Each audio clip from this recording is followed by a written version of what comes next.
Welcome to JTV. Srikakulam జిల్లా ఆమదాల వలసలో మాజీ speaker Tammineni Sitaram తన నివాసంలో మీడియా సమావేశం నిర్వహించారు. రాష్ట్రంలో ఇప్పటి వరకు ఏ ప్రభుత్వమూ చేయని విధంగా కూటమి ప్రభుత్వం భారీగా ఫీజులు బకాయిలు పెడుతుండడం విద్యార్థులపై భారమైందని మండిపడ్డారు. చంద్రబాబు అధికారంలోకి వచ్చినప్పటి నుంచి 8 క్వార్టర్లుగా సుమారు 7,800 కోట్ల విద్యా బకాయిలు చెల్లించకపోవడం వల్ల కళాశాలలు విద్యార్థులపై ఒత్తిడి తీసుకొస్తున్నాయని తమ్మినేని తెలిపారు. ఎన్నికల సమయంలో కాలేజీలకు 6 నెలలకు ఒకసారి నేరుగా చెల్లిస్తామని హామీ ఇచ్చిన ప్రభుత్వం ఇప్పుడు మొండి చేయి చూపుతుందని విమర్శించారు. ఫీజు రియంబర్స్మెంట్ కు అర్హత ఉన్న పేద విద్యార్థులు ప్రభుత్వం నిధులు విడుదల చేయకపోవడం వల్ల కళాశాలల ఒత్తిడికి గురై మధ్యలోనే చదువు వదిలేసే పరిస్థితి వచ్చిందని పేర్కొన్నారు. కొన్ని కళాశాలల ఫీజులు కట్టకపోతే సర్టిఫికెట్లు కూడా ఇవ్వకుండా వేధిస్తున్నాయన్నారు. మన ఎడ్యుకేషన్ మినిస్టర్ గారు తీరు ఎలా ఉందంటే ఇది వరస.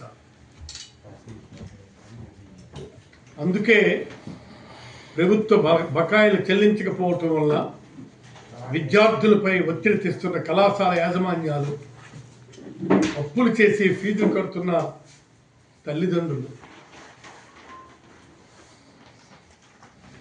నేననేది ఆ తల్లిదండ్రులు ఎంత బాధపడుతున్నారో తెలుసా?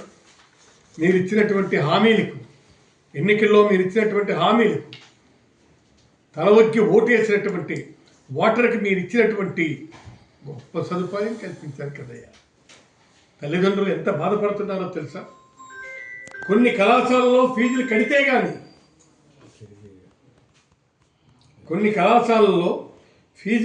కానీ విద్యార్థులపై సర్టిఫికేట్లు ఇవ్వనటువంటి పరిస్థితి ఉంది. ఇది ఎక్కడి అన్యాయం? ఫీజు రియంబర్స్మెంట్కు అర్హత ఉండి కాలేజీల్లో జాయిన్ అయిన మీద పేద విద్యార్థులు, ప్రభుత్వ విద్యార్థులు నిధులు విడుదల చేయకపోవటం వల్ల కాలేజీల ఫీజులు కట్టమని ఒత్తిడి తేవడం వల్ల వాళ్ళు అప్పులు చేయలేక మధ్యలోనే ఎడ్యుకేషన్కి గుడ్ బై చెప్తున్నారు. ఇది ఎప్పుడు కూడాను మన జగన్మోహన్ రెడ్డి గారి టైంలో ఒక్కనాడు కూడా ఇలాంటి పరిస్థితి తలెత్తలేదని మీకు మనవి చేస్తున్నాం. We are challenging on this. If anybody would like to come forward, come to a common dais.